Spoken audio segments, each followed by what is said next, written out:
Estamos listos, maestro. Muchas gracias. Muchas gracias, maestra Evelyn. Muy buenas tardes. Me da mucho gusto verles y me da mucho gusto saludarles con atención y con respeto. También quiero saludar con mucha atención, con mucho respeto y con agradecimiento a la maestra Evelyn Tenorio, que es compañera nuestra en la Escuela Judicial Electoral. Le doy las gracias por el valioso apoyo que siempre me brinda y sus finas atenciones que también siempre me brinda. Y ahora, en estos importantes diplomados. Muchas gracias, maestra Evelyn. Quiero también expresar mi agradecimiento a las autoridades de la Escuela Judicial Electoral y también a las autoridades del Tribunal Electoral del Poder Judicial de la Federación por esta importante oportunidad que me brindan para estar en contacto con ustedes, para trabajar en el análisis, en el estudio de los temas de este importante diplomado. Quiero también expresar de manera anticipada mi agradecimiento a todas y a todos y cada uno de ustedes por la atención, estoy seguro que me van a brindar durante esta sesión y durante la sesión del próximo lunes. Nuestro diplomado, como sabemos, es el diplomado electoral en epistemología jurídica. Es el cuarto, y es la cuarta edición del diplomado en epistemología jurídica. Nuestros temas que vamos a estudiar durante esta sesión y en la sesión del lunes se denominan epistemología aplicada, las pruebas en la justicia electoral mexicana. Como sabemos, la epistemología jurídica se entiende como la discusión y el estudio, el análisis de los problemas relacionados con el conocimiento de los hechos en el contexto de un proceso judicial. Entonces, estamos hablando de una filosofía de la prueba jurídica, según algunos autores. Bien, ese es nuestro tema de estudio. Quiero decirles también, desde estos momentos, que ustedes pueden intervenir en el momento en que lo deseen. Solo les rogamos que le hagan saber a la maestra Evelyn su decisión de participar para que puedan abrir su micrófono, si lo van a hacer de viva voz, o para que le digan que le van a escribir en el chat, de tal manera que la maestra Evelyn me pueda trasladar su planteamiento y yo pueda dar respuesta a él. También les queremos decir que aproximadamente al filo de las 5 de la tarde, con 50 minutos, vamos a decretar un receso para que podamos atender alguna cuestión, tanto ustedes como nosotros, que en ese momento, en ese tiempo sea oportuno para que la podamos desahogar. O para que tomemos un té, un café, un vaso con agua. O para que nos levantemos de nuestros asientos y le podamos dar un descanso a nuestro organismo al cambiar de posición, ¿verdad? Y poder caminar algunos minutos ahí en el espacio en donde nos encontramos cada uno de nosotros. Vamos pues a iniciar nuestro trabajo. Esta es una presentación que he preparado y en la cual me voy a apoyar para ir desahogando nuestros temas. Lo primero que les quiero mostrar es un temario. Y aquí nuevamente reitero el tema de estas dos sesiones. Epistemología aplicada. Las pruebas en la justicia electoral mexicana. Y la he dividido esta temática en 4 apartados.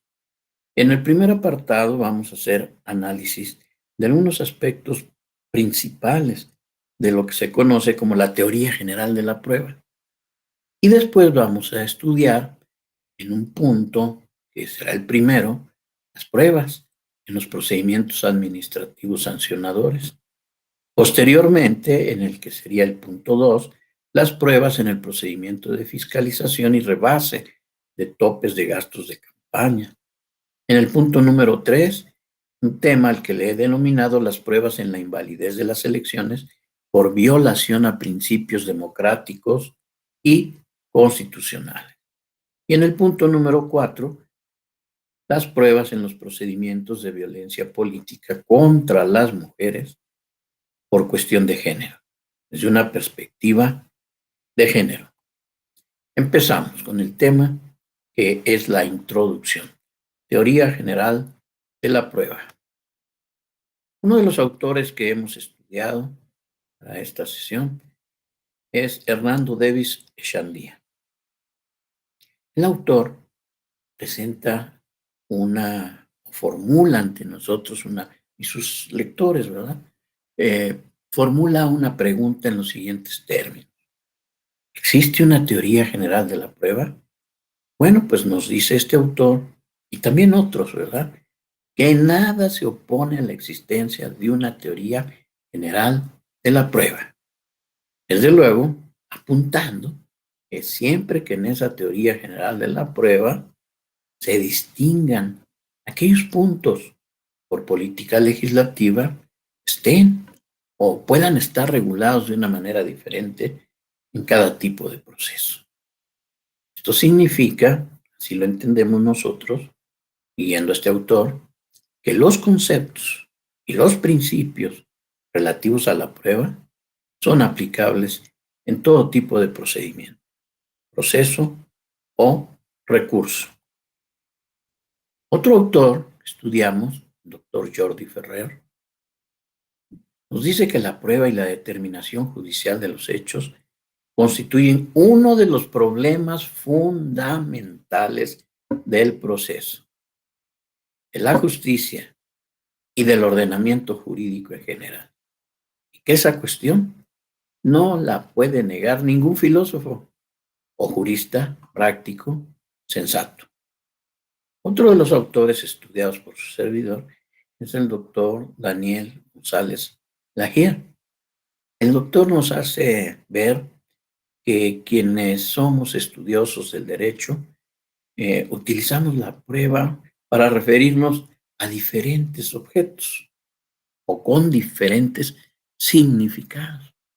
Y eso ha traído como consecuencia que la palabra prueba sea una palabra ambigua, tiene una gran ambigüedad. Entonces nos dice González Lagier que los estudiosos del derecho utilizamos la palabra prueba para referirnos cuando menos a lo siguiente. Dice él, a la actividad de probar algo. Es decir, el procedimiento probatorio. Pero también lo usamos para referirnos a los diversos medios de prueba que están autorizados por la ley. Y así, entonces, vamos a estar utilizando la palabra para referirnos, por ejemplo, a la prueba documental, a la prueba técnica, a la prueba confesional, a la prueba testimonial, a la prueba instrumental de actuaciones, a la prueba de reconocimiento o inspección judicial, a la prueba presuncional, es decir, a los diversos medios de prueba. Y otro de los significados en que utilizamos esta palabra se refiere al resultado, ¿sí?, de esa actividad y de ese ofrecimiento, admisión y desahogo de los medios de prueba. Y entonces usamos la palabra prueba para referirnos a los hechos probados en un caso concreto. A todos esos significados, el doctor González Lagier le añade un cuarto significado. Y para este autor, la prueba, ¿sí?, la podemos utilizar la palabra prueba también como razonamiento para referirnos a los razonamientos que realizamos en un proceso. Vamos a otro punto de la teoría general de la prueba, el concepto y el objeto de la prueba. Aquí estudiamos los pensamientos de la doctora Marina Gascón Avellano. La doctora sostiene que la prueba es un instrumento de conocimiento. Vean ustedes, para esta autora, la prueba es un instrumento, es un medio, un instrumento de conocimiento que tiene como propósito, como finalidad, conocer o averiguar la verdad acerca de los hechos controvertidos. Pero nos advierte que al mismo tiempo, la prueba es una fuente de un conocimiento que es solo probable. Otro autor, Eduardo J. Couture, estima que la prueba es la acción que permite demostrar o verificar la verdad o la corrección de una afirmación. Vean ustedes que aquí la concepción es diferente. Mientras la doctora Marina entiende a la prueba como un instrumento, un medio, conocimiento, Couture la entiende como una acción, una conducta, ¿sí? Un actuar que permite demostrar o verificar la verdad o la corrección de una afirmación. Otro autor que estudiamos es Santiago Sentís Melendo.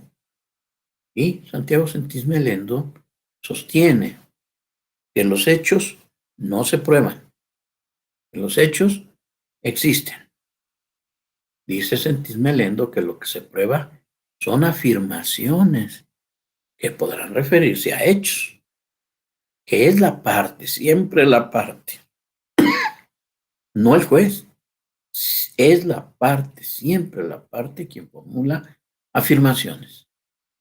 Nos dice el autor que la parte no viene a traerle al juez sus dudas, sino su seguridad, ya sea real, ya sea ficticia, acerca de lo que sabe la parte. Que la parte no viene a pedirle al juez que averigüe, sino a decirle lo que ella, la parte, ha averiguado.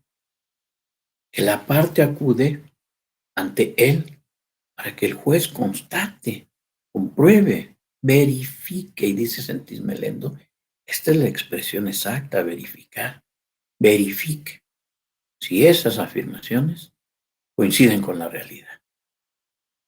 Un criterio de nuestro tribunal está sustentado en la tesis número 37 del 2004, acerca de lo que entiende el tribunal que es el objeto de la prueba. Y el Tribunal Electoral del Poder Judicial de la Federación, coincidiendo con Sentís Melendo, manifiesta que el objeto de la prueba son los enunciados de las partes. También estudiamos el pensamiento del doctor Michele Tarufo. Michele Tarufo nos dice que la prueba es el medio que permite construir los razonamientos que justifican las conclusiones a las que llega la persona juzgadora por lo que se refiere a los hechos que constituyen la materia del conflicto. Fíjense ustedes, el doctor Michele Tarufo también considera que la prueba es un medio, un instrumento, que ese instrumento permite construir razonamientos y que esos razonamientos a su vez son la base que justifican las conclusiones a las que arriba la persona juzgadora en relación a los hechos de la controversia.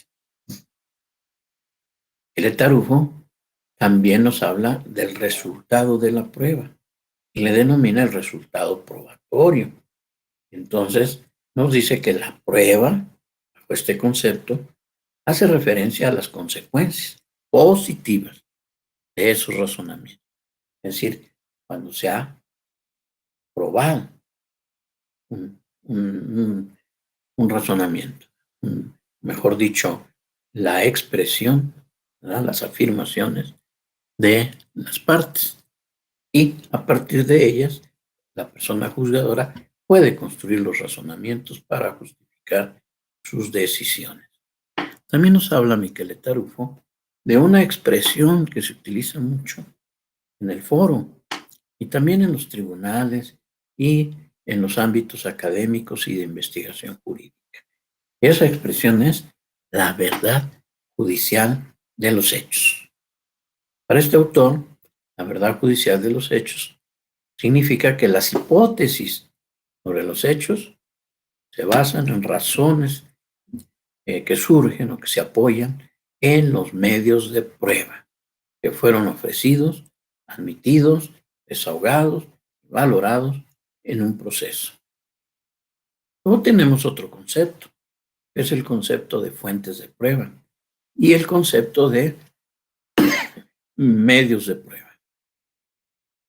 Lo que hay que decir en relación al concepto de fuentes de prueba es que estas constituyen cualquier objeto de la realidad que permita obtener conclusiones válidas acerca de los enunciados que formulan las partes.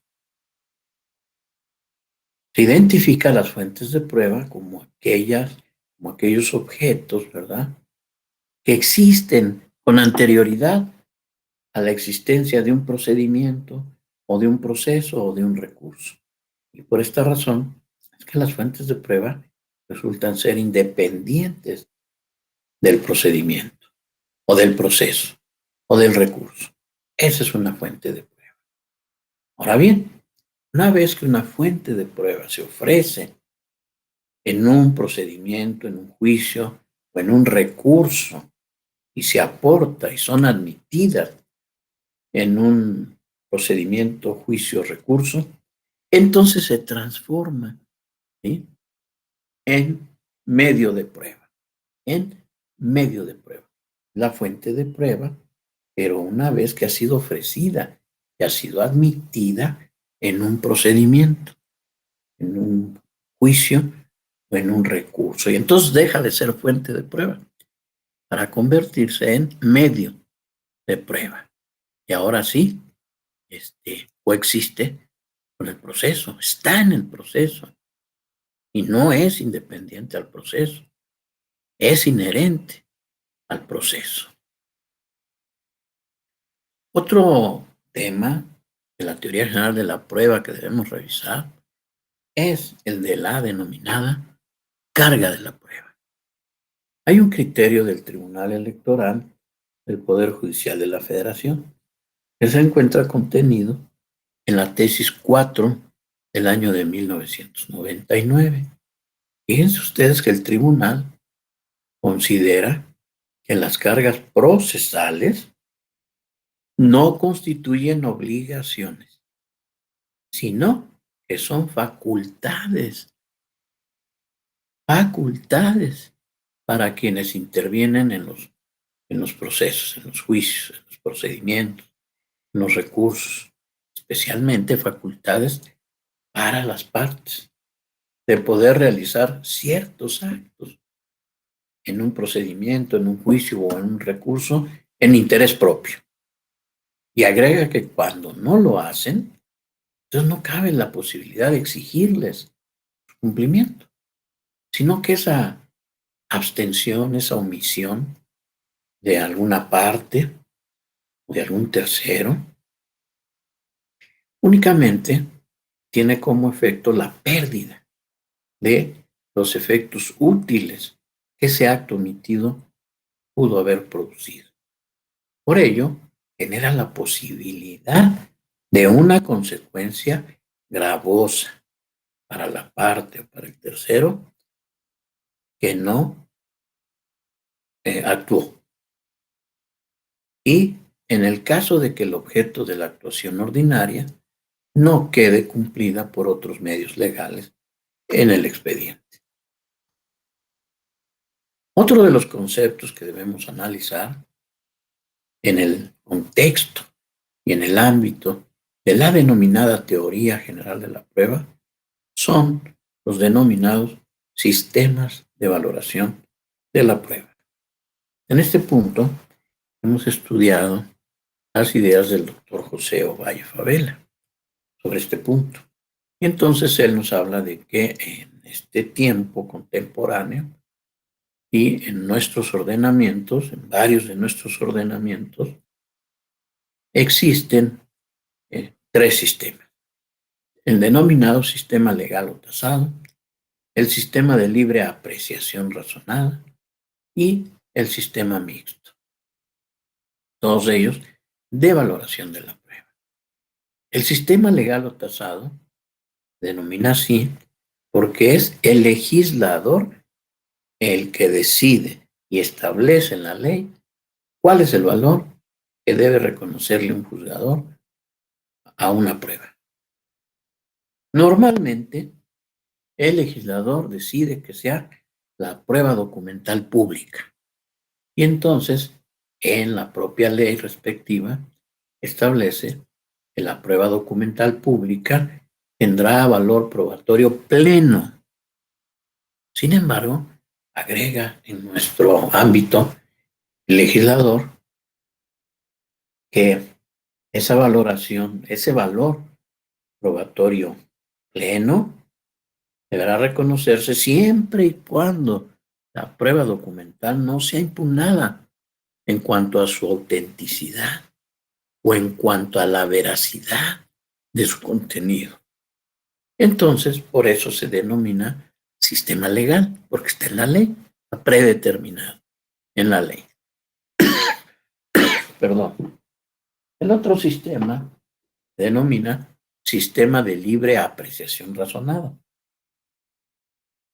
En ese caso, la decisión del legislador ha sido en el sentido de otorgarle libertad a la persona juzgadora para que sea quien decida cuál es el valor que le reconoce a los diversos medios de prueba que están autorizados para cada tipo de procedimiento, proceso, recurso. Y entonces será la persona juzgadora que en cada caso concreto y en relación a cada prueba o al conjunto de pruebas, quien establezca el valor probatorio de cada prueba o del conjunto de las pruebas. El legislador le está dando poderes, le está dando libertad a la persona juzgadora para valorar las pruebas. Sin embargo, no es una libertad absoluta, sino que la sujeta a lo siguiente. Señala el legislador que la persona juzgadora podrá libremente valorar las pruebas distintas a la documental pública, pero que tendrá que sujetarse en esa valoración a las reglas de la lógica, a las reglas de la sana crítica, a las máximas de la experiencia. Entonces, nomás aquí tenemos que recordar, tener en cuenta que la libertad de valorar no es absoluta. Luego tenemos que en varios de los sistemas procesales de nuestro país, entre ellos el de la parte electoral, conjugan el sistema legal con el sistema de libre apreciación razonada. Y entonces lo que tenemos como resultado es un sistema mixto, un sistema que considera o integra al sistema legal y al sistema de libre apreciación razonada. Y entonces se convierte en un sistema mixto. Tenemos también otro tema muy interesante, muy importante que analizar, que es el de la valoración de la prueba.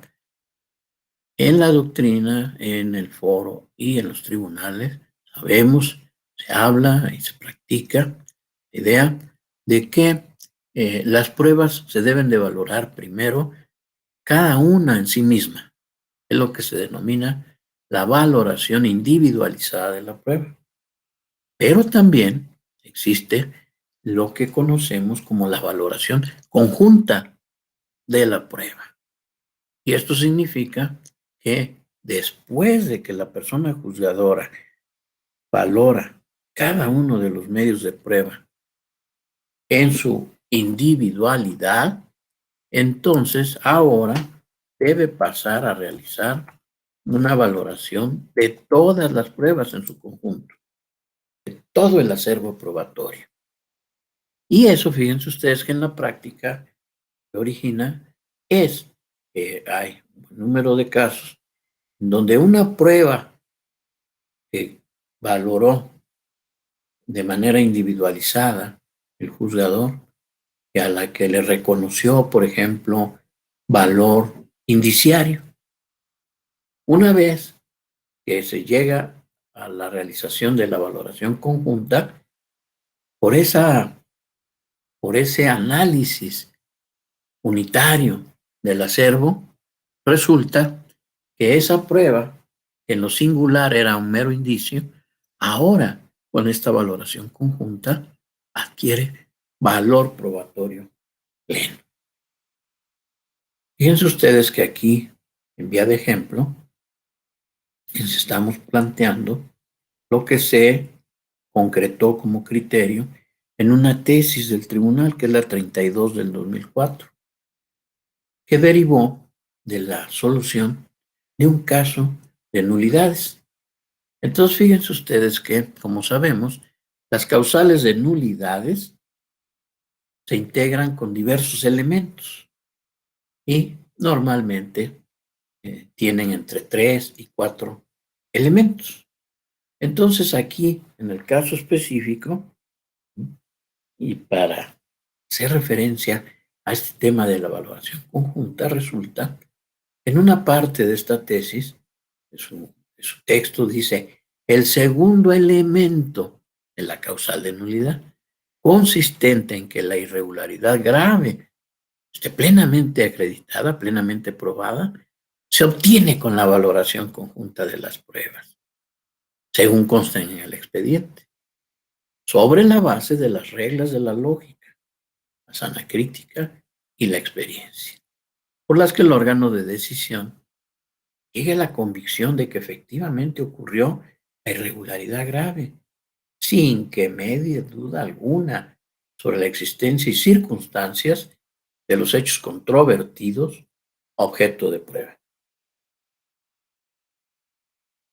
Entonces, fíjense ustedes cómo aquí siempre debemos tener en mente en nuestra práctica profesional que existe la denominada valoración individualizada de las pruebas y la denominada valoración conjunta de la prueba.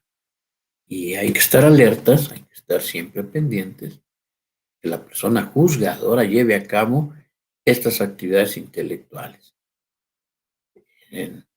en un procedimiento concreto, ¿verdad? En un juicio específico, en un recurso que se esté desahogando.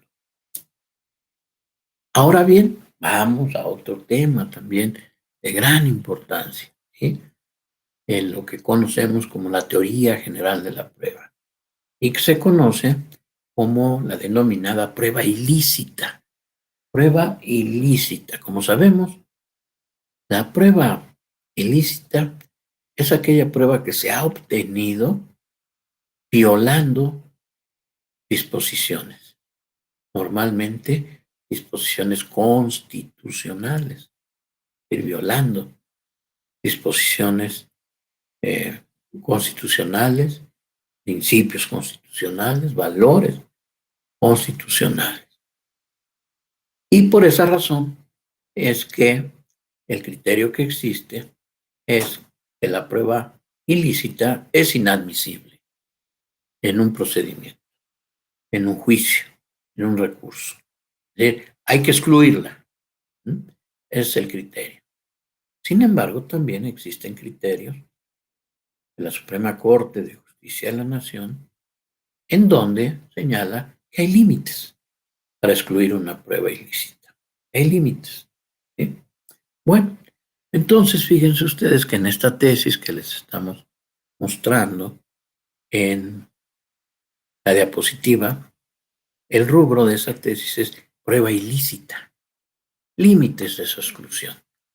Y en el texto señala lo siguiente: la exclusión de la prueba ilícita aplica tanto a la prueba obtenida como resultado directo de una violación constitucional como a la prueba indirectamente derivada de dicha violación. Sin embargo, dice la Corte, existen límites sobre hasta cuándo se sigue la ilicitud de las pruebas, de conformidad con la cadena de eventos de la violación inicial, que harían posible que no se excluyera la prueba. Dichos supuestos son, en principio, y de manera enunciativa y no limitativa, los siguientes. Primero, si la contaminación de la prueba se atenúa. Segundo, si hay una fuente independiente para la prueba. Tercero, si la prueba hubiera sido descubierta inevitablemente.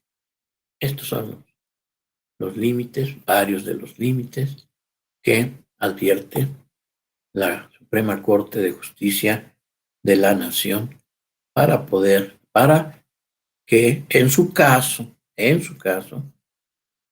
se admita una prueba ilícita. Antes de ir al siguiente punto de nuestro programa, sería el punto número 1, el tema número 1, deseo abrir aquí un espacio del tiempo para que, si ustedes lo desean, puedan darnos a conocer sus razonamientos, reflexiones, puntos de vista, sus preguntas, sus dudas que tengan acerca de las cuestiones que hemos venido analizando hasta este momento. Si alguien desea hacer uso de la palabra. Bien, licenciado Jorge Rodrigo, muy buenas tardes. Adelante, por favor. Buenas tardes, doctor. Y solamente una pregunta. ¿Algún caso que conozca en la materia electoral en la que se haya admitido una prueba ilícita? Muchas gracias, licenciado Jorge Rodríguez. No, no conozco algún caso en donde se haya admitido una prueba ilícita. Sí conozco un caso en donde se rechazaron pruebas, no se admitieron por estimarlas como pruebas ilícitas. Ese fue el caso de una elección de gobernador en una de las entidades federativas de nuestro país. Resulta que se desarrolló el proceso electoral respectivo y entonces terminó ese proceso y las autoridades reconocieron a cierta fuerza política y a su candidato como quien había obtenido el mayor número de votos y quien era también considerado como elegible y por tanto otorgaron la constancia. Y esas resoluciones se impugnaron. Y entonces, una de las cuestiones que argumentaba la parte impugnante era que en ese proceso electoral había existido una intervención ilícita por parte del gobernador en funciones de ese momento, esa entidad federativa. Y entonces lo que manifestaron y además aportaron pruebas al respecto fue que se habían realizado una serie de conversaciones entre el gobernador, que estaba en funciones, y varios funcionarios, colaboradores del propio gobernador. Y entonces la parte impugnante obtuvo audio grabaciones. Y pues sí, en esas audiograbaciones narraba la parte impugnante que se escuchaba hablar al gobernador en funciones, dándoles instrucciones a varios funcionarios de su gobierno para favorecer a un partido político y a su candidato, que era precisamente el mismo partido político de donde había provenido en su tiempo la candidatura y el triunfo del gobernador en funciones. Entonces, fíjense ustedes que una vez que se conoció este asunto por la Sala Superior, dictó acuerdo mediante el cual determinó inadmisible esos audiocassettes, precisamente porque habían sido obtenidos sin un mandamiento judicial. Recuerden ustedes que hay cierto tipo de comunicaciones entre las personas que se pueden intervenir, pero tienen que ser intervenidas por mandato judicial, siempre y cuando, ¿verdad?, se haya obtenido una orden judicial para que se puedan intervenir comunicaciones privadas. Entonces, en este caso no existía esa orden y por tanto fueron consideradas como pruebas ilícitas y no se admitieron. Esa sería mi respuesta, licenciado Jorge Rodríguez, y también para todas y todos.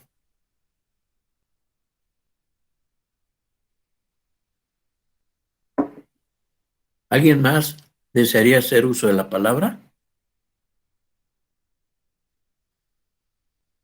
Entiendo que no hay alguien más. Vamos a seguir entonces, adelante. Vamos a nuestro tema primero. Las pruebas en los procedimientos administrativos sancionadores. Lo primero que voy a referir es el marco normativo de la potestad sancionadora electoral. Entonces, aquí en la diapositiva observan ustedes, en la parte superior, que estamos identificando a la Constitución Política de los Estados Unidos Mexicanos y les estamos proporcionando los datos de identificación de varios artículos. Como sabemos, la Constitución Política de los Estados Unidos Mexicanos es la norma suprema de nuestro sistema jurídico. También hay que agregar a los tratados internacionales, aunque aquí no los hayamos colocado visualmente, pero hay que entender que los tratados internacionales también están en ese vértice del sistema jurídico. También les hemos mostrado aquí, en el nivel siguiente, descendiendo en la jerarquía, ¿verdad?, vamos al nivel de las leyes. Y entonces nos encontramos aquí la referencia, por una parte, a lo que existía como ordenamiento electoral antes de las reformas del 2014, que conocemos como Código Federal de Instituciones y Procedimientos Electorales, por sus siglas COFIPE. El COFIPE fue abrogado en 2014, por las reformas de 2014. Ese COFIPE le destinaba un libro del código, que era el libro séptimo, a la regulación de la potestad sancionadora electoral. En 2014 se creó la Ley General de Instituciones y Procedimientos Electorales, que fue la que vino a ocupar el espacio que ocupaba el COFIPE, ¿verdad?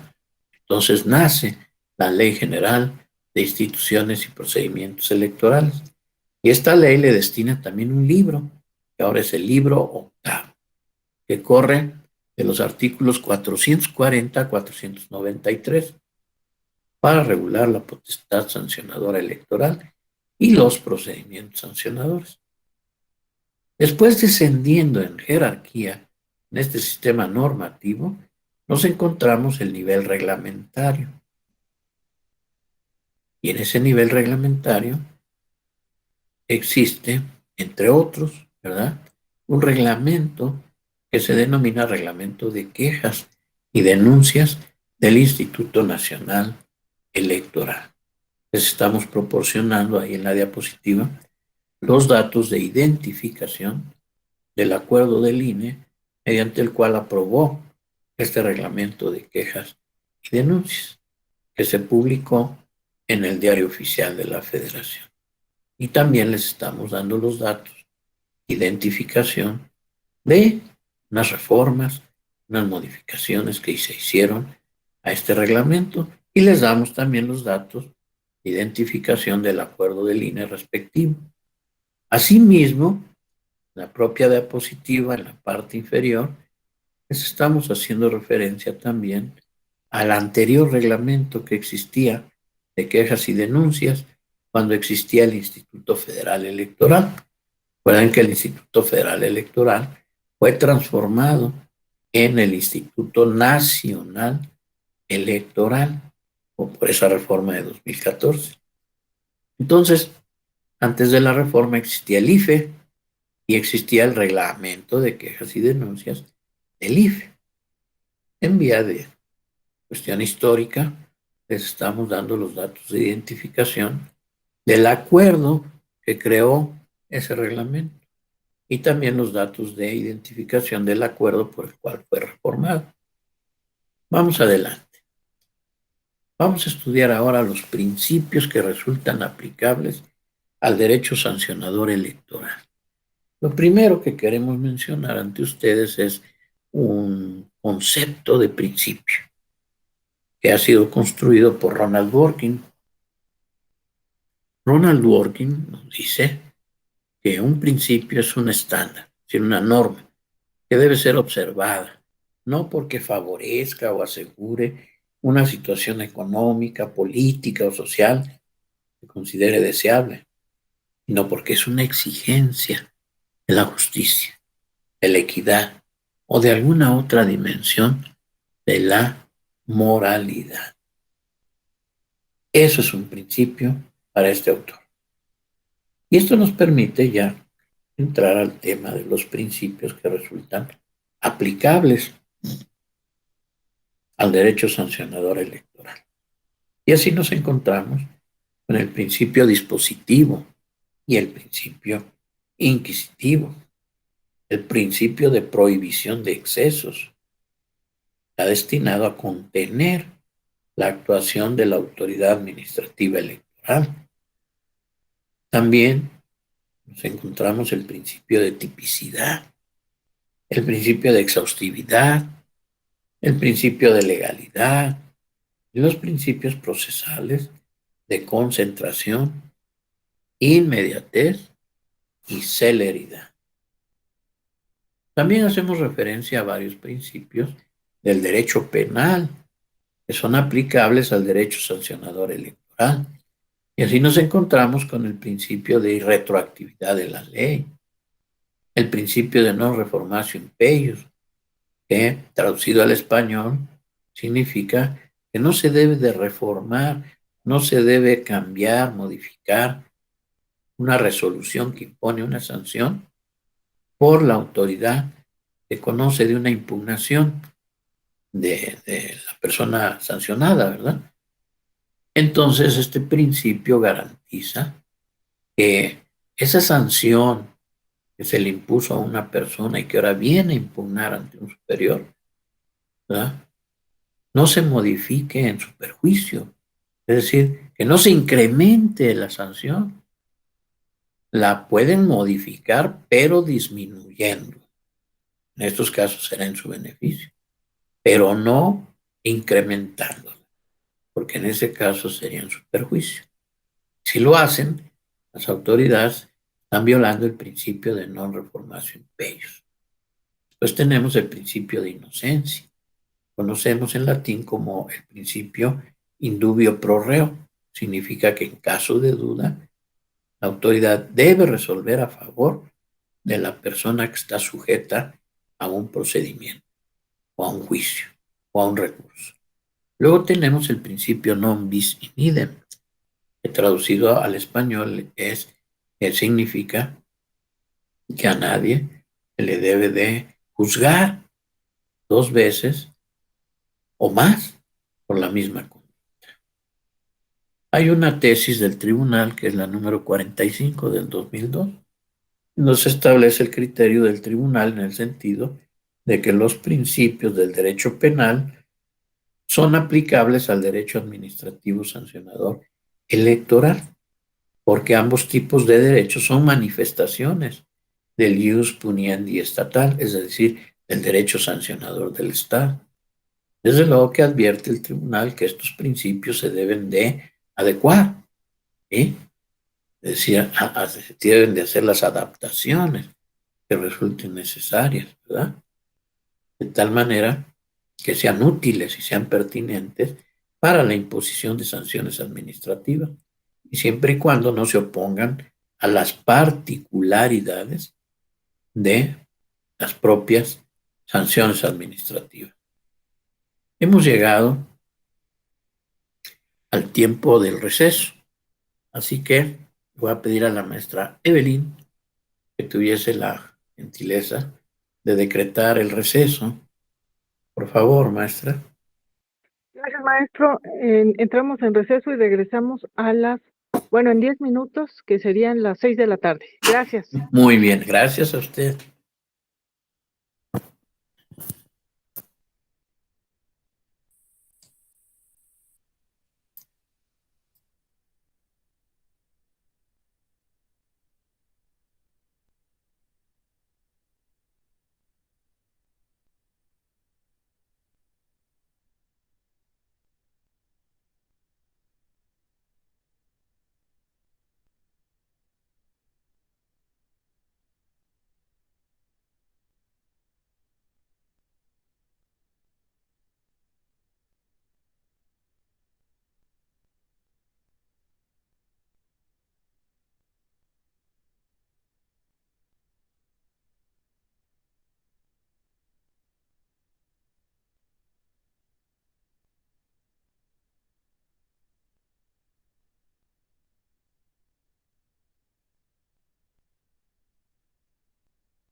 estamos listos para retomar el tema, maestro. Muy bien, muchísimas gracias. Vamos adelante entonces. Ahora les quiero ofrecer un concepto de lo que estimamos como un procedimiento sancionador electoral. ¿Qué es un procedimiento sancionador electoral? Pues lo podemos definir como la secuencia de actos, de trámites, de actuaciones, de diligencias que se realizan por la autoridad electoral para conocer, sustanciar y resolver acerca de las conductas irregulares en que hubiesen incurrido los sujetos obligados en términos de la legislación electoral aplicable. A esta definición le hemos acompañado un agregado indicativo o un agregado para darle un tanto más de significado. Y entonces lo que estamos agregando es que la autoridad electoral debe llevar a cabo esa actividad, ese procedimiento, a través de la investigación de los hechos correspondientes y de la valoración de los medios de prueba que consten en el expediente. Ahora les presentamos una diapositiva en donde aparece un cuadro que tiene una columna en la parte superior, una columna horizontal y una columna vertical en la parte izquierda de la diapositiva, vista desde mi perspectiva. Luego un campo mayor del cuadro está coloreado con verde suave, toda la parte central mayor del cuadro y dividido en una serie de casillas. Y en esas casillas hemos colocado una serie de marcas en forma de X. Bien, miren ustedes, en la columna que está en la parte de arriba de la diapositiva aparecen los sujetos, ¿sí?, que pueden estar implicados en un procedimiento de esta naturaleza y respecto de los cuales el Instituto Nacional Electoral tenga la potestad para sancionarlo. Porque este es un momento oportuno para decir que el Instituto Nacional Electoral y la Sala Regional Especializada del Tribunal Electoral del Poder Judicial de la Federación tienen potestad sancionadora en relación a ciertos sujetos de este régimen, pero no tienen la potestad sancionadora en relación a otros sujetos que también pueden estar implicados en procedimientos de esta naturaleza. En el cuadro les estamos colocando la denominación de esos sujetos que sí pueden ser sancionados por el INE o por la Sala Regional Especializada. Y no hemos colocado en el cuadro aquellos sujetos que, en relación a los cuales el INE o la Sala Regional no puede sancionar. Les voy a mencionar cuáles son aquellos sujetos a los que no puede sancionar el INE. No tiene la potestad sancionadora, porque el legislador se la ha otorgado a otra autoridad. Entonces el INE sí está obligado a recibir las quejas y denuncias en contra de esos sujetos y, en su caso, admitirlas y desahogar el procedimiento en la etapa de sustanciación. Pero una vez que termina la sustanciación, debe remitir el expediente a la autoridad que sí tenga la potestad sancionadora. Y esos sujetos son, entre otros, ¿verdad?, los notarios públicos, también los servidores públicos, también los ministros de culto o de religión, también los extranjeros, también los concesionarios de radio y televisión, cuando su conducta fuera tan grave que implicaría la cancelación de su concesión o permiso, En esos casos, el INE no tiene la potestad sancionadora, sino que la tiene otra autoridad, la Secretaría de Comunicaciones y Transportes. Y en el caso de los ministros de culto y de los extranjeros, la potestad sancionadora está atribuida a la Secretaría de Gobernación. En el caso de que los extranjeros residan aquí, en nuestro país, o hayan realizado su conducta aquí, en el país. Porque cuando se trate de conductas de extranjeros que residan en otro país, entonces la potestad sancionadora se le ha otorgado por el legislador a la Secretaría de Relaciones Exteriores. Bien, dicho lo anterior, vamos a centrarnos en el estudio del cuadro, este cuadro que está en la diapositiva que les estamos mostrando. Entonces, en la columna, en la parte superior de la diapositiva, una columna horizontal, tenemos las denominaciones o referencias a los sujetos de este régimen que sí pueden sancionar el INE o la Sala Regional Especializada. Y así nos encontramos a los partidos políticos, a las agrupaciones políticas, a las y los aspirantes a una candidatura, a las y a los precandidatos aspirantes a una candidatura, también a las y los candidatos de partidos políticos, asimismo a las y los candidatos independientes, también a ciudadanas y ciudadanos, dirigentes y afiliados de partidos políticos, asimismo a personas físicas y personas morales, a observadores electorales y a sus organizaciones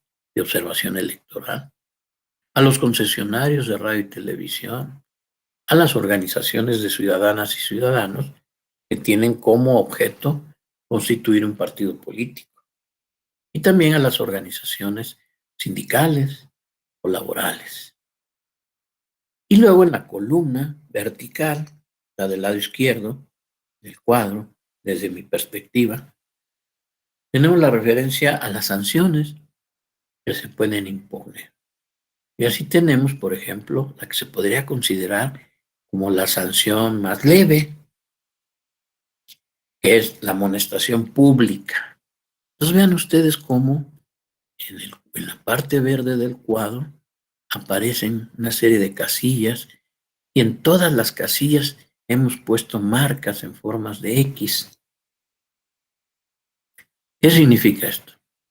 Pues significa que la amonestación pública es la única sanción, el único tipo de sanción que es aplicable para cualquier sujeto.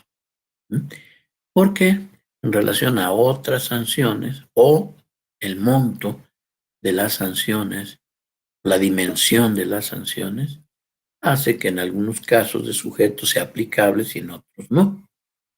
Bien, entonces vamos a ver los tipos de sanciones que son multas.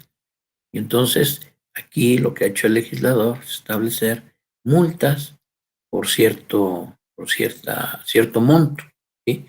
Y entonces lo que ha hecho el legislador es decir, bueno, multa de hasta 200 días equivalentes a una medida que se denomina medida de actualización.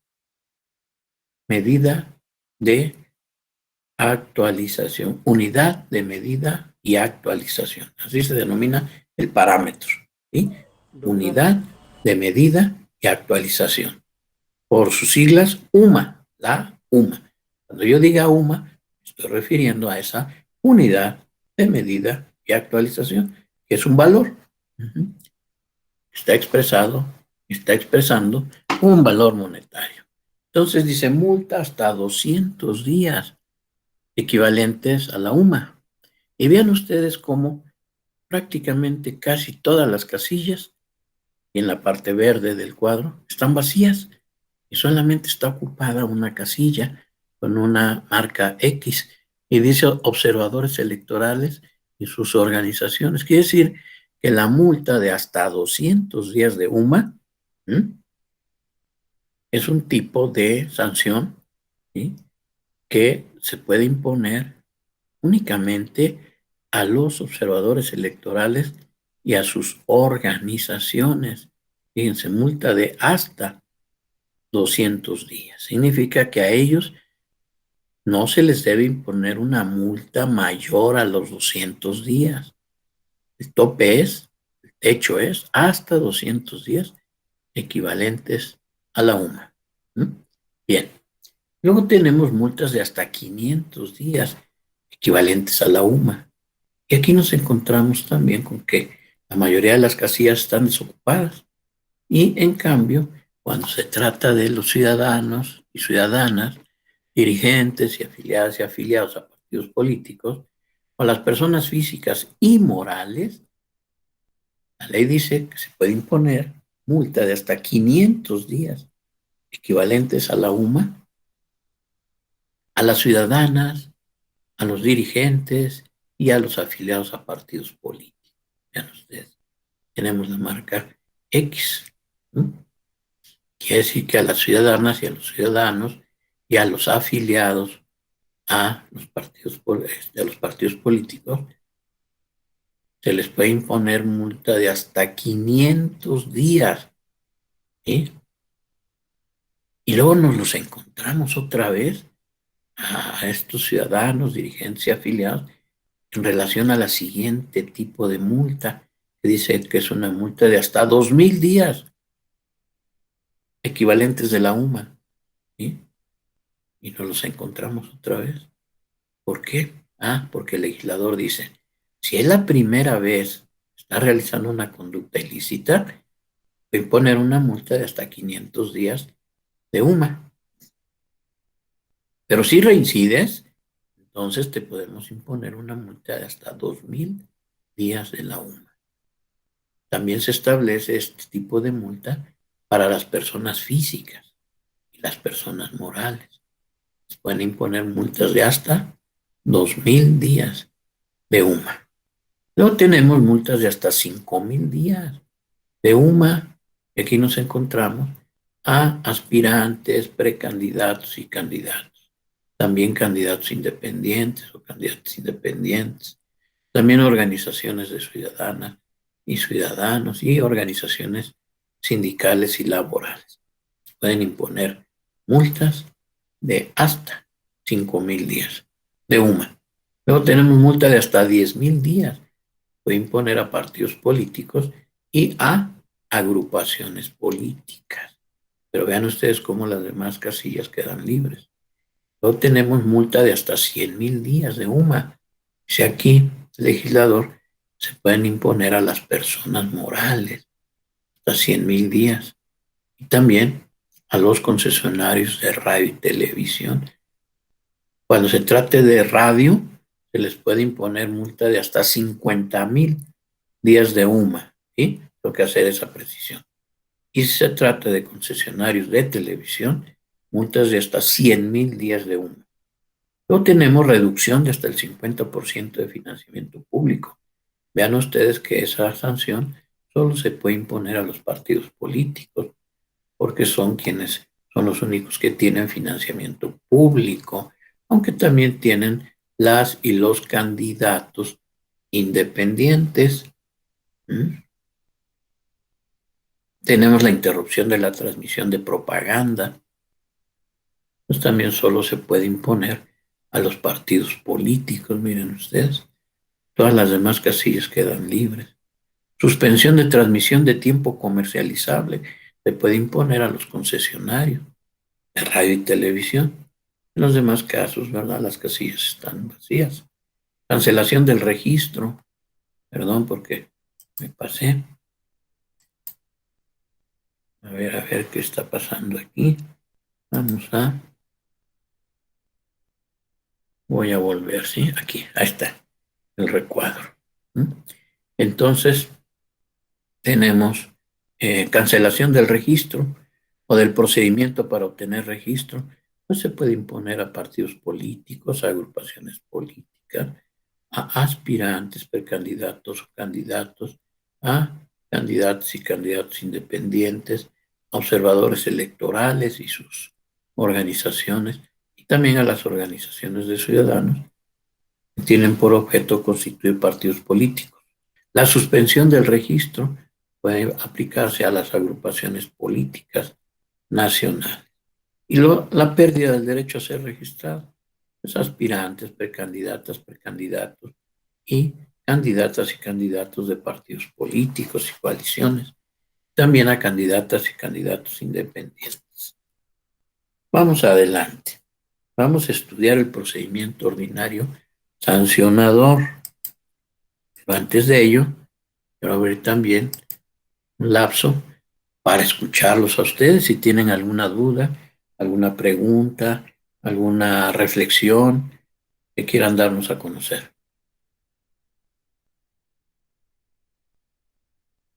Licenciado Omar Alejandro, buenas tardes.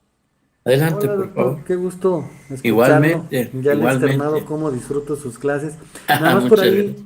un inconveniente. Se me hace que no estaba presentando. Me parece que también otros compañeros por ahí en el chat le pusieron. Digo, no hay ningún problema, ¿no? Si tal vez después nos pudiera hacer llegar la Sí, presentación para cuenten poder con ello, estudiarla con más calmita. claro. Con mucho gusto, licenciado Omar. Mil gracias por sus palabras. Gracias. Bien. Ahí está. Este se refiere al cuadro, ¿verdad? Sí, es que lo que pasa es, no nos aparece la presentación a nosotros. ¿No les aparece? ¿No está? No, pero mire, no se preocupe. Creo que vamos siguiendo bien la plática. Digo, su exposición es muy descriptiva. Nada más para la posterior proporción del material, pienso que sería bueno ya para poder puntualizarla bien. Déjenme ver si puedo. A lo mejor no la coloqué o se descolocó. Déjenme ver si podemos hacer algo para que podamos estar con la presentación. ¿Mm?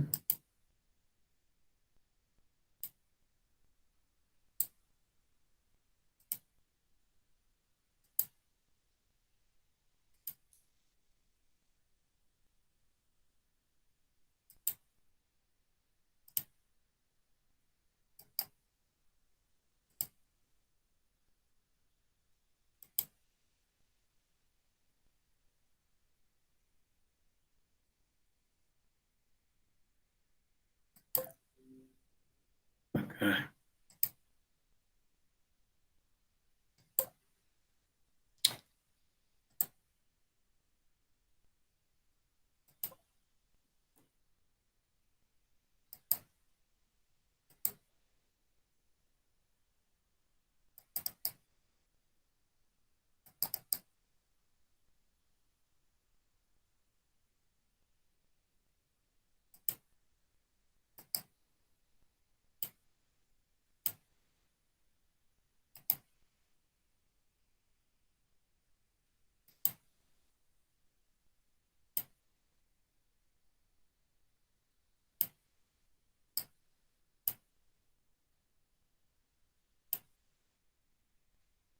Estoy tratando de colocarla, ¿sí?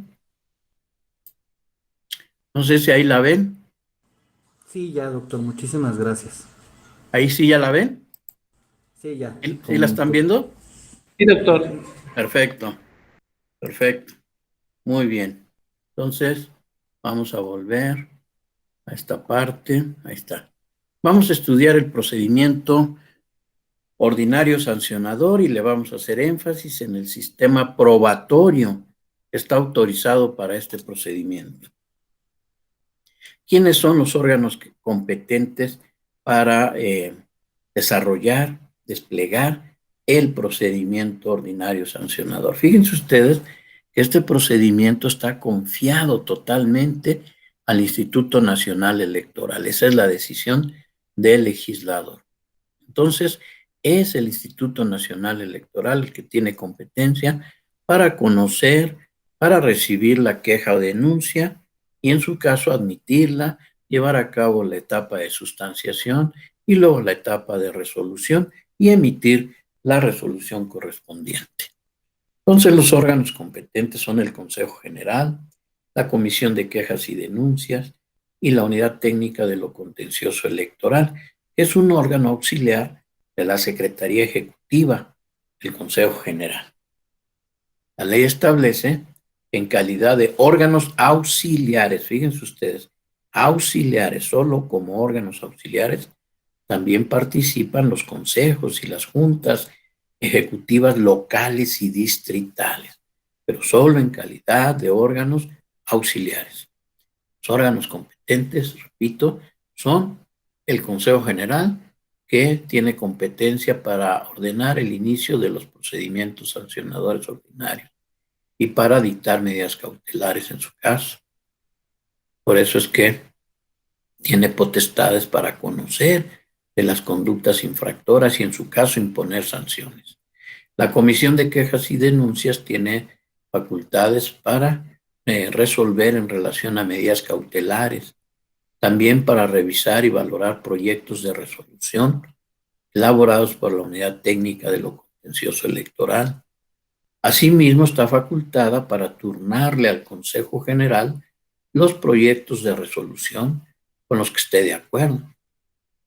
En relación a aquellos con los cuales no está de acuerdo, entonces tiene también facultades la Comisión de Quejas y Denuncias para devolverlos a la Unidad Técnica de lo Contencioso Electoral con observaciones. La Unidad Técnica tiene facultades para recibir las quejas y denuncias y para, en su caso, admitirlas o elaborar proyecto de desechamiento. También tiene facultades para llevar a cabo la sustanciación del procedimiento y elaborar el proyecto de resolución. También la Unidad Técnica colabora con la Secretaría Ejecutiva del Consejo General para el ejercicio de una facultad que la ley le otorga a la Secretaría Ejecutiva, que se denomina facultad de atracción. Y a través de su ejercicio pueden conocer los órganos centrales de procedimientos que hubieran sido iniciados en los órganos desconcentrados. ¿Cuál es la finalidad de este procedimiento? Bueno, pues conocer y determinar en su caso si existen o no las conductas infractoras, las faltas al orden electoral federal. Y para, en su caso, imponer las sanciones que estime pertinentes o para remitir el expediente a la instancia competente. También tiene facultades para que, si declara que existieron las faltas, pues restituir el orden electoral, el orden jurídico electoral que hubiese sido vulnerado y para inhibir las futuras conductas que pudieran ser violatorias de normas y principios que rigen a la materia electoral. Vamos a analizar otros aspectos del procedimiento ordinario sancionador. Y el primer punto que tenemos que abordar es el que estriba en saber quién puede presentar una queja o denuncia de procedimiento. Perdón, sí, porque está sonando mucho este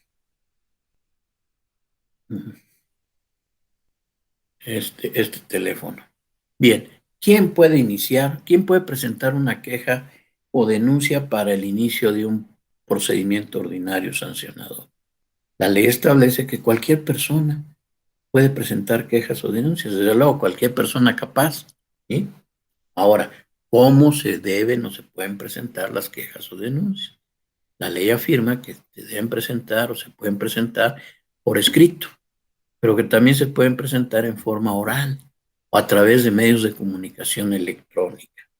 Aquí lo que hay que tomar en consideración es lo siguiente, que hay una norma también aquí en esta misma ley que establece que cuando sea un partido político o una coalición quien presente una queja para iniciar un post, siempre lo tendrá que hacer por escrito. O sea, no podrá hacerlo de manera oral. Desde luego que también podrá hacerlo a través de medios de comunicación electrónico, pero desde luego por escrito. Luego, ¿cuáles son los requisitos para elaborar una queja o denuncia para un post? Bueno, pues debe aparecer en el texto de la queja o denuncia el nombre del quejoso o denunciante. También debe constar su firma autógrafa. Y si no sabe o no puede firmar, entonces debe aparecer su huella digital, estampada ahí en el documento. También se tiene que señalar el domicilio para oír y recibir notificaciones, los documentos necesarios para acreditar personería si quien está promoviendo es un representante. Asimismo, se debe alegar contar con interés jurídico en el asunto, narrar los hechos y, de serles posible, a los quejosos denunciantes, mencionar cuáles son los artículos y ordenamientos presuntamente violados. Y también deben de ofrecer y aportar pruebas o mencionar las que habrán de requerirse. Dice la ley que en caso de que se omita algún requisito, entonces la unidad técnica debe prevenir al denunciante. Fíjense ustedes, en el procedimiento ordinario sancionador es procedente la prevención. La autoridad debe prevenir al quejoso o al denunciante cuando su escrito no cumpla con alguno o varios de los requisitos, cuando sea oscuro o deficiente. Entonces, debe prevenir al quejoso para que subsane su omisión, y la ley concede 3 días, que serán improrrogables. ¿Cuáles son las etapas de este procedimiento? Bueno, pues fíjense ustedes que puede acontecer, como de hecho acontece, que la queja o denuncia se presente ante un órgano del Instituto Nacional Electoral distinto a la unidad técnica. Tiene facultades para recibir la queja o denuncia, pero la ley dice que la debe de remitir a la unidad técnica de lo contencioso electoral. Y para ello le concede al órgano que recibe la queja o denuncia un plazo de 48 horas. Una vez que la unidad técnica recibe la queja o la denuncia, debe proceder a registrarla en su libro de gobierno y también le debe de informar de la presentación de la queja al secretario ejecutivo y al Consejo General. Asimismo, debe estudiarla para decidir si debe prevenir al quejoso. También debe estudiarla para decidir si la admite o si elabora proyecto de desechamiento. Y la ley le concede 5 días para poder emitir el acuerdo. Y en su caso también está facultada la unidad técnica para solicitar diligencias que estime que son necesarias para desarrollar la investigación. Asimismo, está facultada para solicitarle a la Comisión de Quejas y Denuncias que ordene medidas cautelares. Y dice la ley que la unidad técnica dispone de 5 días, ¿sí? 5 días a partir de que se recibe la queja o denuncia para solicitar medidas cautelares a la Comisión de Quejas y Denuncias. Y que esta última, la Comisión de Quejas, dispone de un plazo de 24 horas para decidir si las otorga o si las niega. Entonces, fíjense ustedes que hasta aquí, hemos analizado ya varios aspectos del procedimiento ordinario sancionador y hemos observado que pueden dictarse ciertas determinaciones. Entonces, fíjense ustedes que tenemos, por ejemplo, que si se ha recibido una queja o denuncia, la unidad técnica puede, por ejemplo, proponer elaborar un proyecto de desechamiento de la queja o denuncia para someterlo a la decisión del Consejo General. Entonces, si se desecha la queja, ahí tenemos una resolución y esa resolución se puede impugnar. El medio de impugnación procedente será el recurso de apelación y ese recurso lo va a conocer y lo va a resolver la sala superior. Otra decisión que puede darse en estos momentos del procedimiento es que la unidad técnica de lo contencioso electoral admita la queja o denuncia, y en esos casos también se puede impugnar a través del mismo medio, el recurso de apelación. Y otra resolución puede darse en estos momentos de lo que estamos estudiando, es la decisión de la Comisión de Quejas y Denuncias acerca de las medidas cautelares, ya sea negándolas o autorizándolas. Entonces esa decisión también se puede impugnar a través del recurso de apelación. Y en todos esos casos, como se trata del recurso de apelación, ¿sí?, siempre será competente la sala superior. Y además, en todos esos casos, el plazo para promover la apelación es de 4 días. Desde luego recuerden que siempre será a partir de que se haya notificado la resolución. A partir de que surta efectos la notificación y empiece a correr el plazo. Entonces, 4 días, ¿sí? Que la regla general para impugnar establece el plazo general de impugnación, establece el artículo 8 de la Ley General del Sistema de Medios de Impugnación en materia electoral. Vamos ahora a la siguiente fase del procedimiento, ¿sí? Si se admitió la queja, entonces la unidad técnica debe dictar de inmediato las medidas que considere pertinentes, necesarias, para dar fe acerca de las conductas denunciadas, acerca de los hechos denunciados, y también para impedir que se pierdan, se destruyan o se alteren pruebas o indicios, huellas o vestigios, y para evitar en general que se le dificulte la investigación. También, si ha admitido la queja o denuncia, debe de emplazar a la parte denunciada, quien va a disponer de un plazo de 5 días para contestar la queja. La ley dice que si no contesta, entonces va a perder su oportunidad, su derecho de ofrecer pruebas. La contestación, si contesta, también debe cumplir con ciertos requisitos. Debe aparecer el nombre de la persona denunciada o de su representante, con firma autógrafa. Y si no sabe firmar o no puede firmar, entonces debe aparecer estampada su huella digital. También debe referirse a los hechos que se le imputan, negándolos, por ejemplo, o reconociéndolos, ¿verdad? Si es el caso. También debe señalar domicilio para oír y recibir notificaciones, y tiene derecho para ofrecer y aportar pruebas. Luego tenemos la etapa de investigación en este procedimiento.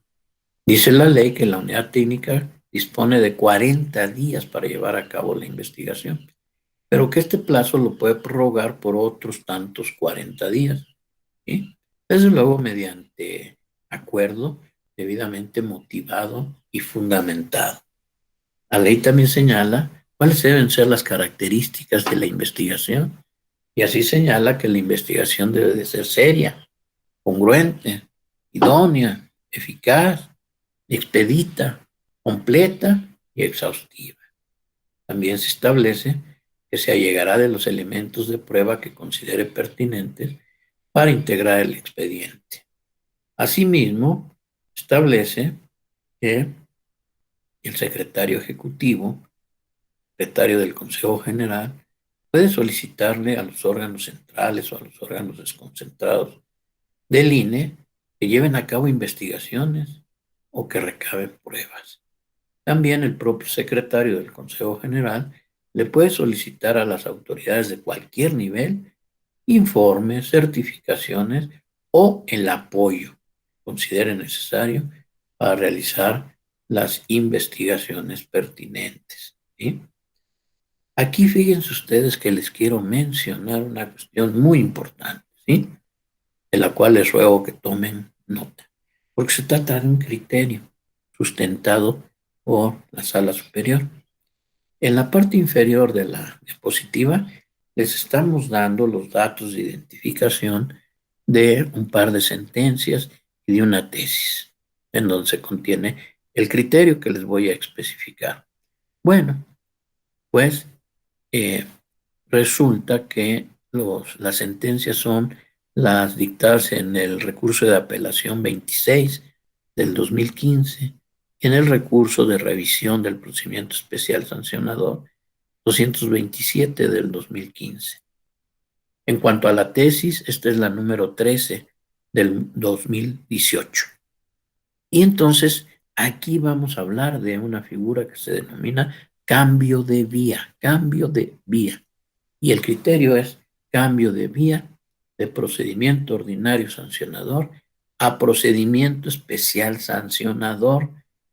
Y la Sala Superior estableció que cuando las conductas que se denuncian sean aquellas que son supuestos de procedencia del procedimiento ordinario sancionador, si pueden incidir afectando de manera sustancial e irreparable al proceso electoral, ¿sí?, entonces se deben de conocer y resolver en procedimiento especial sancionador.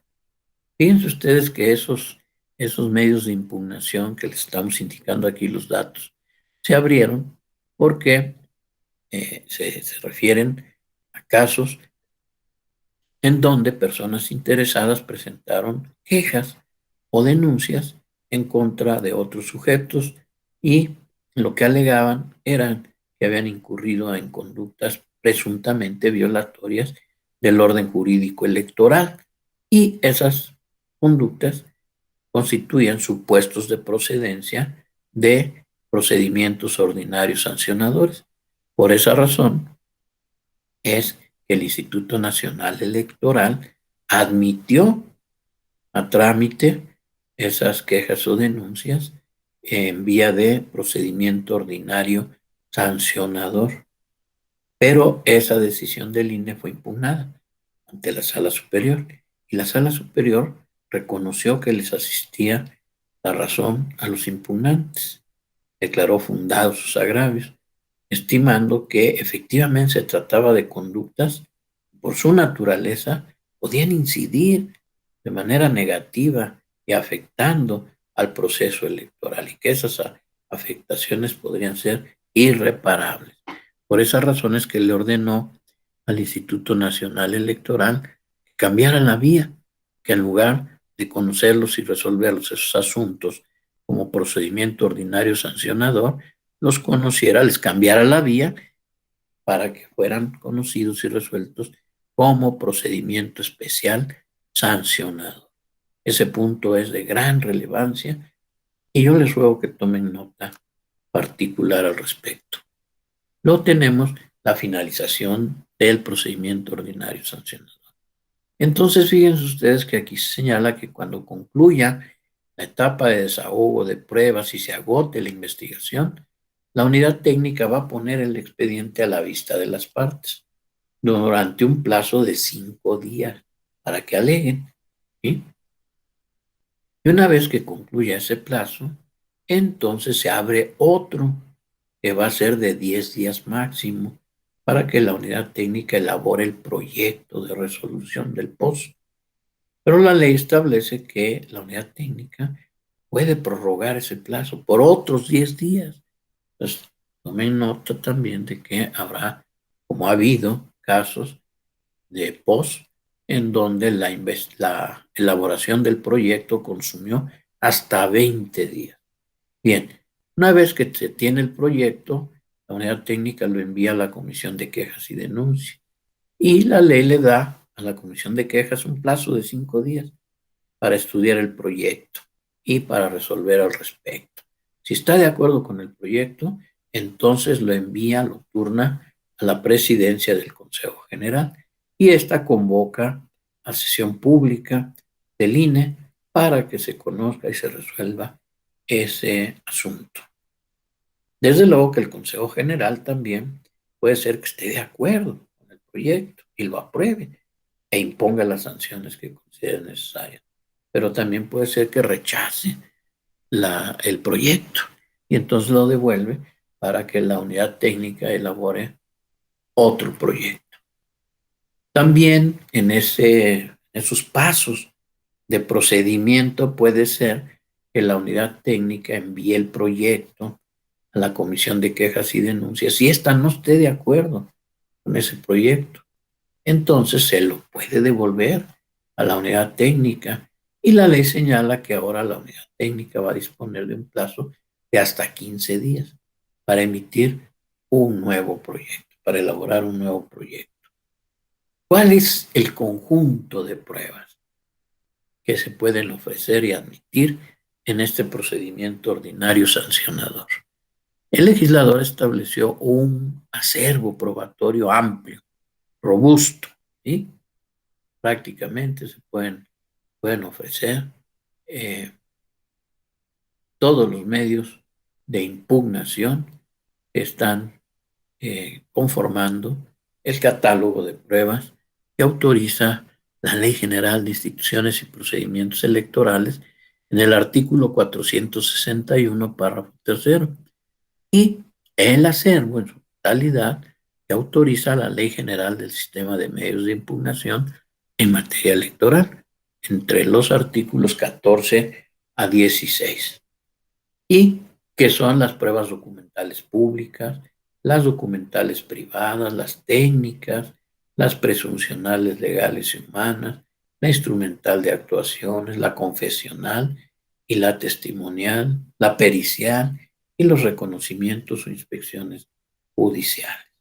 En esta diapositiva también les estamos dando los datos de identificación de varias jurisprudencias y de varias tesis que hacen referencia a la naturaleza jurídica de las pruebas y cuáles son sus alcances probatorios, cuáles son los requisitos que se deben de atender para ofrecer y en su caso admitir y desahogar estas pruebas, cuáles son sus alcances, ¿verdad? De las pruebas y cuáles son los alcances de la valoración. Vamos a analizar algunos aspectos centrales que tienen que ver con estos medios de prueba. Y así nos encontramos, ¿verdad? Déjenme voy a abrir después. Vamos a localizar de nuevo, miren ustedes, aquí está. Vamos a abrir los hipervínculos, ¿sí? Así tenemos las documentales públicas, ¿verdad? Bueno, pues estas están reguladas en el artículo 14, señaladas ahí, y en su párrafo cuarto. Y hay una jurisprudencia que es la número 45 del 2002, en donde se señala que la valoración de este tipo de pruebas no debe exceder el contenido de la propia prueba. Ese es el límite para la persona juzgadora.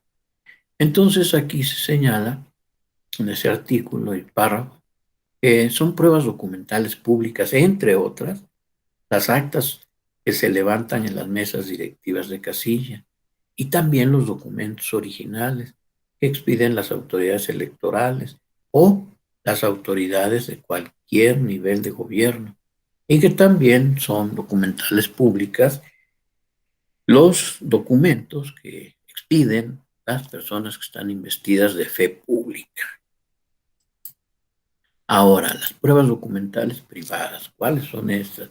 Pues son todos los documentos que elaboran las partes y que los ofrecen en un procedimiento, en un juicio o en un recurso, ¿sí? Y que son documentos elaborados por las propias partes o elaborados por otras personas, por terceros, a su ruego, ¿sí? Y desde luego que estas pruebas podrán ser admisibles siempre y cuando la persona juzgadora considere que son pertinentes y que están relacionadas con las pretensiones que hace valer la parte interesada, la parte oferente. Luego tenemos las pruebas técnicas, ¿sí? Que son las fotografías, y cualquier otro medio de reproducción de imágenes, y en términos generales, cualquier elemento que haya sido aportado por los descubrimientos de la ciencia, siempre y cuando puedan ser desahogados sin necesidad de la concurrencia de peritos o sin necesidad de la utilización de instrumentos, accesorios, aparatos o maquinaria con las que no cuente el órgano competente que tiene que resolver. Uno de los requisitos importantes para el ofrecimiento y admisibilidad de estas pruebas es que quien la ofrezca debe señalar de manera específica, de manera concreta, qué es lo que pretende probar. Y además tiene que identificar a las personas y a los lugares que aparecen o a los que se refieren los medios de pruebas técnicos que se están ofreciendo. Y también debe narrar las circunstancias de modo y de tiempo que se reproducen en la prueba. Y tenemos que se regulan en el párrafo 6 del artículo 14 de esta ley. Y también les hacemos y les damos los datos de una jurisprudencia, que es la 6 del 2005, que establece cuál es la naturaleza jurídica de las pruebas técnicas. Luego tenemos las presuncionales, legales y humanas. Aquí estudiamos a un autor que es Carlos Lezona. Y este autor nos dice que una prueba presuncional es un razonamiento que lleva a cabo, ya sea el legislador, cuando se trata de las presunciones legales, ¿sí? Entonces es el legislador el que establece una presunción y la plasma en la ley. Cuando es eso, estamos hablando de una prueba presuncional de carácter legal. Y cuando se trata de que ese razonamiento lo hace la persona juzgadora, entonces estamos hablando de que estamos frente a una prueba presuncional humana. Entonces, en resumen, las pruebas presuncionales son aquellos razonamientos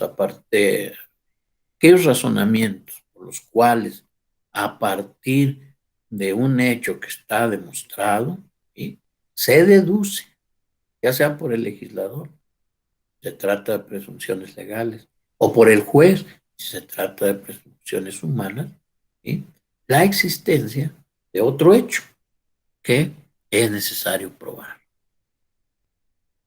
Vamos ahora a las pruebas, la prueba instrumental de actuaciones, ¿sí? La prueba instrumental de actuaciones es el conjunto de documentos, ¿verdad?, que integran al expediente. ¿Sí? Todos los documentos y cualquier otro objeto que haya sido agregado al expediente y que dan fe y demuestran los actos o prueban los actos procesales, tanto del órgano jurisdiccional como de las partes y los terceros. Es todo el expediente. La demanda, la contestación, los escritos de terceros, las pruebas, los acuerdos, los informes circunstanciados, todo documento o todo objeto que se haya integrado al expediente, que forme parte del expediente. Esa es la prueba instrumental de actuaciones.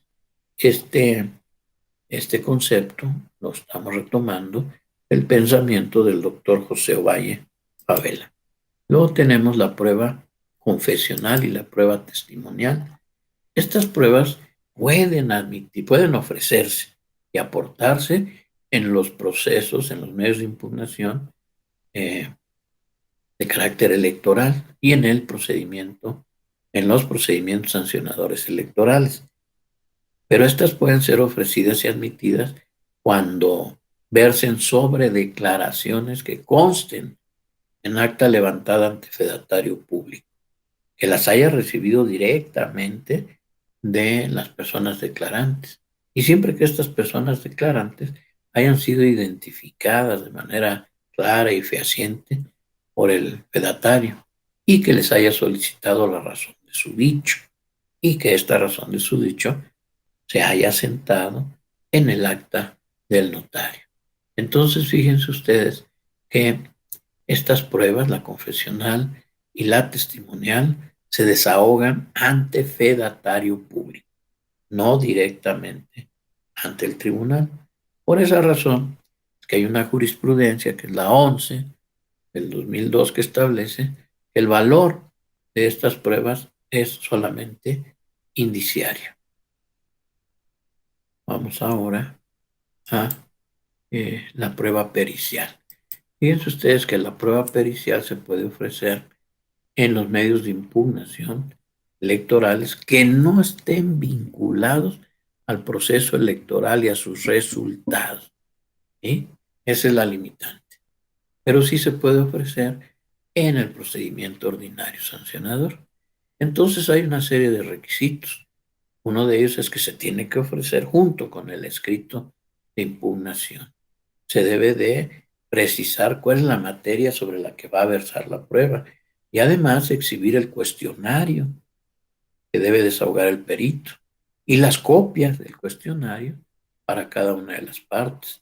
También especificar qué es lo que se pretende probar con este tipo de medio de prueba y dar los generales del perito propuesto, es decir, nombres y apellidos, ¿verdad?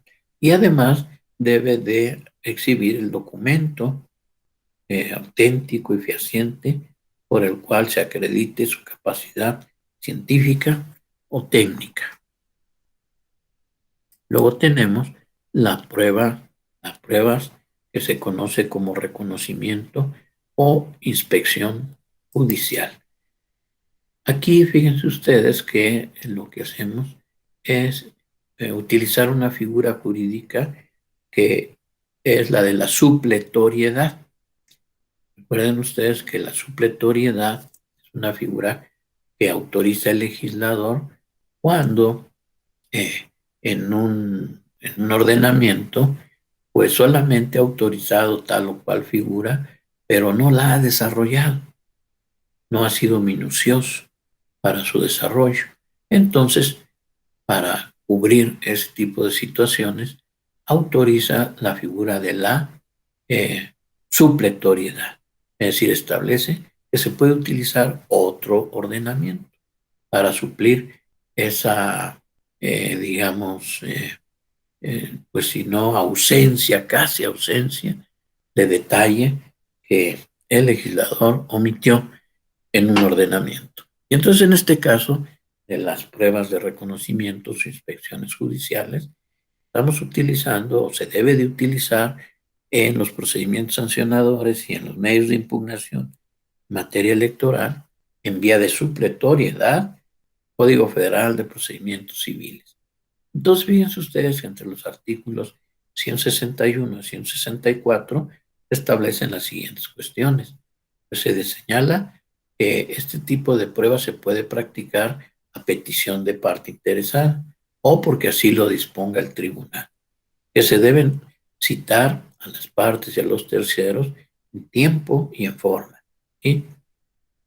Cuando se considere que esta prueba puede resultar útil para fijar los hechos o para aclarar los hechos motivo de controversia, y siempre y cuando no se requieran conocimientos técnicos especiales.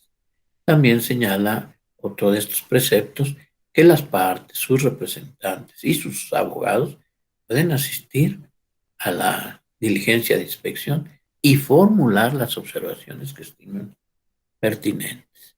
Otro precepto señala que de la diligencia de inspección se debe levantar acta circunstanciada y que deben firmarla las personas que concurrieron a esta diligencia.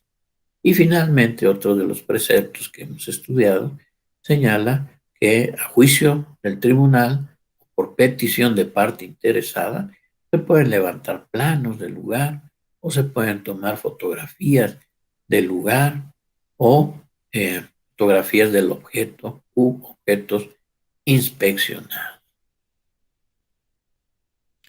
Muy bien, aquí lo único que quiero asentar, ¿verdad?, es que por lo que se refiere a las pruebas documentales públicas, estas tendrán valor probatorio pleno, salvo que se impugnen en cuanto a su autenticidad o a la veracidad de su contenido. Y por lo que se refiere a las demás pruebas, serán valoradas atendiendo a las reglas de la lógica, de la sana crítica y de la experiencia. Ya también les hemos dicho que les estamos señalando aquí u ofreciendo los datos de identificación de los ordenamientos y artículos que son aplicables y también los datos de identificación de jurisprudencias y tesis que tienen que ver con estos medios de impugnación. Perdón, con estos medios de prueba. ¿Sí? Bien, ahora voy a abrir un espacio, un lapso, para que, si ustedes desean hacer uso de la palabra, lo puedan hacer con alguna reflexión, con algún punto de vista, con alguna pregunta o expresando alguna duda antes de que cerremos la sesión de este día. Quedan ustedes en el uso de la palabra. Yo, doctor. Sí, cómo no. Licenciado Omar, adelante. Gracias. Considero que en esta prueba de inspección judicial muchas veces decimos, yo no estoy de acuerdo con lo que se asienta y no firmo, pero creo que a la postre, para combatirla puede ser contraproducente, porque si no la firmo, yo no asiento que estuve ahí, ¿no? Entonces, tengo que asentar que estuve ahí para después poderla controvertir, ¿no? Respecto del fondo de la prueba. ¿Sí me explico? Claro, muy buen Para hacer esa razonamiento, observación. licenciado Omar. Muchas gracias. ¿Alguien más? El licenciado Jorge Rodrigo. Adelante. Buenas noches, doctor. Buenas Solamente noches.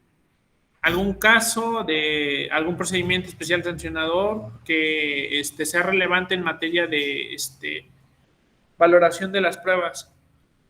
¿De valoración de las pruebas? Bueno, Sí.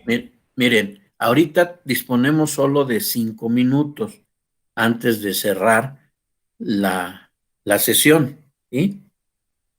Les puedo decir, digamos, referir o mencionar en este momento algún caso, pero explicarlo lo haremos en la próxima sesión, cuando empiece la sesión, ¿sí? Entonces, pues, por ejemplo, fíjense ustedes que hay un caso en donde hubo una queja, una denuncia en contra de un partido político en donde se alegaba que había constituido un fideicomiso, ¿sí? Ese partido, ¿sí? Y que se habían hecho una serie de movimientos financieros, ¿sí? irregulares, ¿sí? Entonces, fíjense ustedes que el Instituto Nacional Electoral admitió la queja respectiva, ¿sí? Desde luego desplegando el procedimiento, ¿verdad? Emplazando al partido político y desarrollando los pasos de procedimiento pertinentes, desarrollando la investigación necesaria, desahogando pruebas y emitiendo la resolución, ¿sí? Y entonces el Instituto Nacional Electoral estimó que efectivamente las conductas denunciadas existían y que eran ilícitas y por tanto impuso una sanción a ese partido. Sin embargo, pues el partido impugnó mediante recurso de apelación y ese recurso lo conoció la Sala Superior del Tribunal Electoral del Poder Judicial de la Federación. Y el tribunal llegó a la conclusión, después de analizar el asunto, que la investigación no había cumplido con todos esos requisitos, ¿se acuerdan? Y características que referimos. Que la investigación no había cumplido con esos requisitos y que no había quedado demostrada de manera palmaria la responsabilidad del partido político y por tanto emitió la resolución en el sentido de revocar la resolución del Instituto Nacional Electoral, que le había impuesto al partido una sanción de casi 200 millones de pesos. ¿Sí? Pero voy a darles algunos datos más específicos en la próxima sesión, cuando hagamos el estudio un poquito más detallado de ese asunto. ¿Me parece bien? Sería mi respuesta Sí, en esta sesión, licenciado Jorge, y para todas y sí, todos, muchas desde gracias. luego. Bien. ¿Alguien más desea hacer uso de la palabra? Si no hay intervenciones, entonces quiero darle las gracias a la maestra Evelyn. Mil gracias, maestra Evelyn, por su valioso apoyo en este diplomado, su valioso apoyo que siempre me brinda y sus finas atenciones que siempre me brinda. Muchas gracias, maestra Evelyn. Gracias. Y muchas gracias a todas y a todos ustedes por la atención que me han brindado y por sus valiosas participaciones. Que pasen muy buenas noches y que tengan